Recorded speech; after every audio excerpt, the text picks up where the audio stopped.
What's going on, everybody? Welcome to Brutal Planet Comics. I'm your host, Trey the Brute Daniels. And it's another glorious day because another episode of the Indie Corner where I sit down with everybody from the independent community, writers, artists, directors, producers. Doesn't matter if you're in the game, I want to talk to you. And today we have ourselves a great guest. He's the first time on my channel, so this is going to be a whole mess load of fun. He is the creator of Red and Brown. Give it up, everybody, for Z.G. Taylor. What is going on, my friend? How are you? Yeah, not bad. Thanks, man. Yourself? I'm doing all right. I'm hanging in there. So first and foremost, thank you for making the time to come on my channel. You're across the pond, so time difference is always fun when it comes to that. I didn't.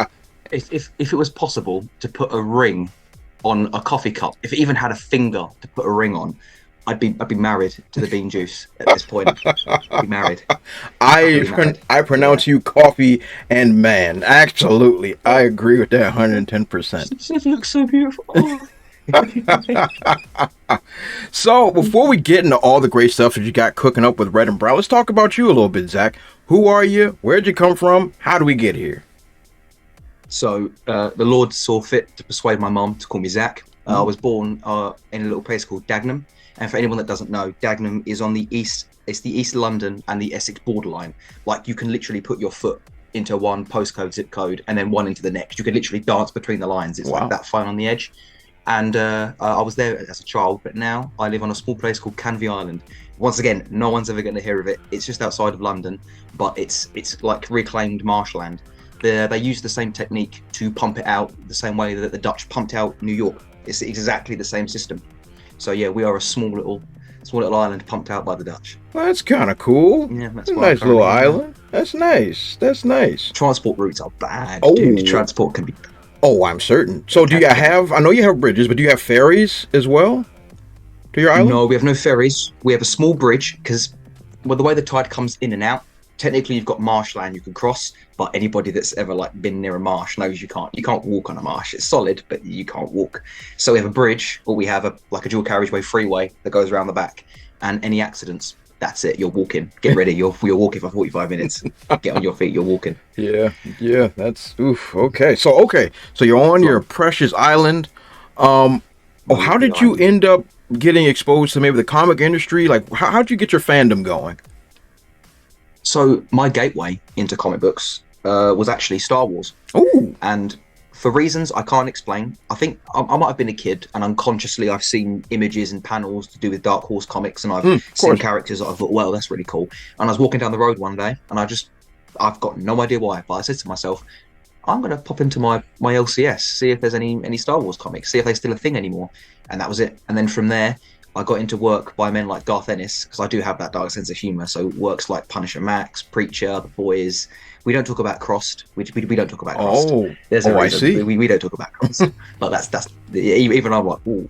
But yeah, a lot of Garth Ennis and that dark adult humour. And I think that's another reason why I started making a lot of stuff in the medium, but isn't necessarily based around superheroes, is because of learning things like Star Wars and Garth Ennis and other indie creators through Image that I picked up along the way. I just got a lot of love for the medium more than just the superhero genre. Don't get me wrong, I love my superheroes. I love my Batman, I love my Spider-Man, Daredevil, but no, grounded root stories in the medium is definitely my thing. Okay, so you're more into what would be considered noir or what's oh my goodness, English is hard. Non-fantastical stories. It will be more of like Sherlock Holmes or PI type things like that. That seems like it can happen in actual real life without shooting laser beams out of your fingertips. So okay, I try to structure comic books as in imagine it as if you're reading a film. So it's a sort of narratives and the sort of pacing, like the Beat Sheet by Blake Snyder, all those tactical things in film school they show us, but just trying to transmute that to the medium, as opposed to too many people think that comic books are a genre. They forget that you can tell so many different stories as long as it's engaging. Yes, that is correct. Comic books are very vast. They're not all superheroes. There are all types of different kind of stories being told. Excellent. That's really, really cool. That's really, really cool. So that's where you kind of got your fandom going. And so, but I never heard anybody tell me that Star Wars is what got them into comics. That's fascinating. Now, take it from me. Like, I've collected a lot of Star Wars over the years, and I was a big fan of the Dark Horse runs when they started doing the graphic. What's your favorite run? So my favorite run. What's your favorite run out of all of it? Okay. So this might. I mean, it's not controversial, but it is. I prefer the Thrawn trilogy in the graphic novel over the literary work. Now, I've got no problem with the literary work. Timothy Zahn is a genius. I'm not questioning any of that. But I just felt like the graphic novel version of it was very, very good. Also, what was that? Reign of the Empire. I thought that was actually very good as well. There's a lot of good stuff that Dark Horse was pumping out back then that, well, I'm glad they're not doing it now because God knows what it will end up like. But back then, back in the 90s, like 90s, 2000s, it was actually very, very good. And I'm actually going back and trying to collect some of a lot of the old ones that I'm trying to find that are extremely rare because I really enjoy those runs. If we go to anywhere in cons, if you look at the stalls and you say like, "Oh, dude, have you got any Dark Horse?" and they look at you and they know exactly what you mean, and like, "What Dark Horse you talking about?" And they know exactly what you mean. You're looking for Star Wars. No one's got any. Come behind this curtain here is what you're searching for. But yeah, but excellent. But I like the fact we got into fandom in different ways, and that's really, really cool. So speaking of your journey, so we went from a fan of different kinds of genres in the comics and graphic novel sphere to creating your own. So tell me, where did the thought process English is tough, thought process for Red and Brown come from? So I'd decided a while ago, after getting halfway through Preacher, that I realized this is what I want to do. I've always wanted to tell stories, but it was how I wanted to tell them. I'm in film school now and I'm doing screenwriting and script writing. Really but cool. Before then, that was the one that really spoke. And I was like, no, this is it. This is how I tell these stories. And for a while, I was living with an ex-girlfriend in a small little town called Langdon.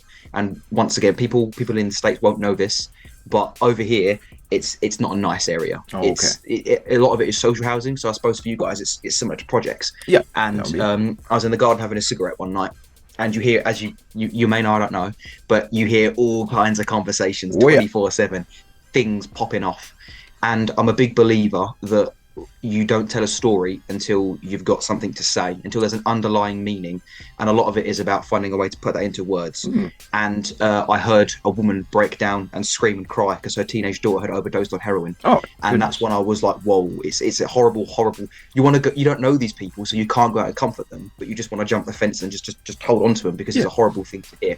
And I thought, right, here we are. This is a way that we can tell a story. This is something that we can build a basis and a ground on. So that was the groundworks and foundations as to why I sat down and was like, no, this is it. This is the story. Freaking deep, man. Good God Almighty. So, and I wish I could just be like, no, I just thought it was a really cool idea. But most great stories come from the personal experience of the writer and the things that a writer experienced. Like I've been writing for many, many years now, and every single time I've written a new book, I'm actually in the midst of writing another one. God help me. Congratulations, dude. Congratulations. And every time I've written a new story, it's completely different because the experiences that I have had are now changed. When I was a younger man, the stories I used to write were like, oh, adventure and fun and like, look, all the stuff we can accomplish. Now it's like, there's a struggle happening and, where is my whiskey? Like now that's kind of like where I'm at now. Yes. Because who I am as a writer, I've been affected by the environment around me and the things that I've done. So that's excellent. So you're definitely on the right track. So is Red and Brown your first story that you've written? It's not the first that I've written, but it's the first that I've taken to print and actually gone through publishing. I've got loads of little things. It's another thing I'm a big believer is if you've got an idea, you have to be real with yourself and you have to think, do I know how to execute this? Do I need perhaps to get a few things out of the way first and then have more of a basis and a ground built because it could be bigger than I think it will be now? Have I got the skills to tell the story in the way that I want? And if not, I just bash out a synopsis, a little outline, throw it to the side and come back and work in it afterwards. So I've got a few other projects that I've still got tucked away, but it's the first one that I thought that it's 4 issues. It's a nice small limited series. It's easy and quick to take to print. X 4 issues. Smart man. You're smarter than I was. My first comic was 8-issue run because I was a psychopath. I had problems. So, but that's really, really smart. So with that in mind, let's take a look at the Kickstarter you got for Red and Brown. Okay, looking at Kickstarter, we're still in pre-launch as of this recording. Red and Brown #1. Now, you mentioned that you got 4 issues already cooking up. So what is in store for us in this Kickstarter? So for this one, Till, would you like to run through a breakdown of the structure first? Go for it. Go straight into the story. Go for it. Okay, so story-wise, we begin with a man called Detective Gideon Stresnik. And this dude was on the way home from work one day, and he saw someone attacked in an alleyway. And it was self-defense. It was complete self-defense, but ultimately she did kill her attacker. And being a detective, he convinces her, we go to the precinct, we do this properly. And when the media get hold of it, the sensationalist headline spews out manslaughter or murder. And it takes the city by storm. Everyone's raging, and no matter what, because of the way the media have pumped this story, everybody's looking at one or the other. There is no ground for the middle, and he cannot cope with the fact that she got one of these charges. And it's not like it's leaving him alone. He can't leave his tenement building without someone getting hold of him. His reporters are outside every single day. Dude wants to go and buy a coffee. People are either giving him dirty looks in the line, or they're trying to just give it to him for free. He can't sit on the bench and wait for work without a jogger going past and being like, "Oh, you're that dude." It plagues him everywhere he goes, to the point where he begins to consider putting in his resignation. And he gets a call out to a local hospice for a woman that wants to make a confession. And the rest of the spewing story is a cut up between Stresnik's reaction to what he's hearing, as well as this woman telling her story as it unfolds, and ultimately what Stresnik's decision is at the end, how he copes with it, how he reacts to it. What he does is the most prevalent and important thing. And at the heart, the core element of the project, the allegory that's there is, it's very easy for us to throw shade and cast judgment upon what we think we should and we shouldn't do. But there's a lot of situations that, God forbid, touch wood, none of us are ever put in them. Yeah. But it's designed to make us think and realise that until we can experience certain horrors, none of us can say for certain how we would react, what we would do and what we wouldn't do. And it's just about this man's journey as he tries to mediate. Wow, that's deep. Shitstorm. That is deep as the ocean. Wow, I like that. And it feels like a story that has gravity and that has legitimate consequence. Now, you mentioned about the main protagonist and all the things that's happening. English, Dre, English. That's happening. One of those days. Yeah, it's happening. Do you see yourself in this character? I don't so much see myself in the character. I try not to write myself into work, because I feel like that can be a slippery slope. Okay. And when you're trying to tell a story or trying to get across a poignant metaphor or touch on an allegory, which is what this is really mainly what I want this to be, I feel like you can get yourself lost in narrative, just spewing, or you get yourself lost almost in a mini manifesto when you're pouring too much of yourself. I think taking elements from experiences and things you've heard and seen is a good basis. And maybe insert little bits and pieces about your opinion about the way that you feel about the world. But I try to minimize it. But no matter what, we're always going to be biased with the things we write. We can't help but opinion. It's always going to bleed through. But I do try to minimize it. Especially stories like this, I think it's best to try to keep them impartial and just display.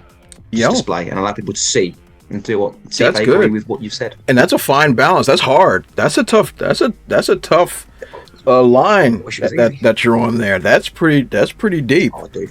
So right now we're waiting for launch, of course. What is the date tentatively that we have for our Kickstarter going forward? So, because Kickstarter is such a new thing to me, I had to refine my pitch and get things sorted out. So I'm really hoping that we should be reaching launch within a few weeks. I'm hoping, fingers crossed. Okay. But if people follow my socials on Instagram, that's the easiest way to keep up to date. Or if they sign into Kickstarter and just click the notify me button, it should only be a couple more weeks.